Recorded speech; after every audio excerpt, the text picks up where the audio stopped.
everyone, no matter what you look like, no matter how much money you make, no matter where you live. Counterbalance, we're an organization working to combat the systems that oppress people. Homeless people should not be sleeping on the sidewalk.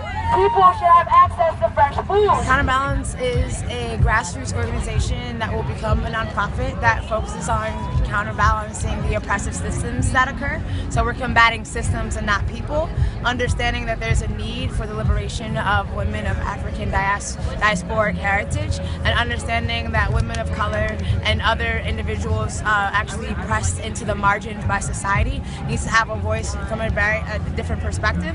Women have carried all movements, most movements on their backs, especially women of African heritage, but not being able to be a part of the political process, the community transformation process, and actually fighting for self-care hasn't been as on the forefront as it needs to be.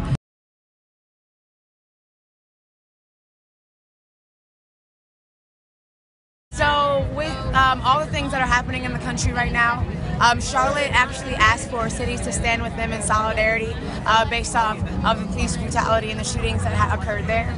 And we thought that, you know, ACL would be a good place to have some sort of action, understanding that Austin is not an equitable city for everybody. So not just police brutality, I think that a lot of people focus on how police treat people, which is an issue. But if we're going to really talk about, you know, the holistic community, then we need to talk about, you know, the lack of healthy foods in different communities, the lack of, you know, sidewalks and public transportation.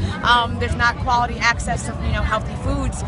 The education system, they suspend more kids of color, especially black boys, at a 200% rate than you know, their white counterparts. There's various issues that aren't really discussed, but people discuss, you know, police brutality often. So police brutality is an issue, and there needs to be a transformation of the criminal justice system, but it needs to be a transformation of all systems that suppress and oppress people of color, people who are pushed into societal margins just because of words and labels that other people made up to separate us. So we're just out here to get people to understand that Austin, although progressive, is not as progressive as everyone thinks, depending on what you look like, depending on where you're from, depending on how much money you make, and depending on who you love. And that's not why people move to Austin. People move to Austin because it's beautiful, and people move to Austin because it's progressive. So, you know, we're just trying to make sure that Austin lives up to its name and it be as progressive as it claims to be. We're working to make Austin a better place for everyone, no matter what you look like,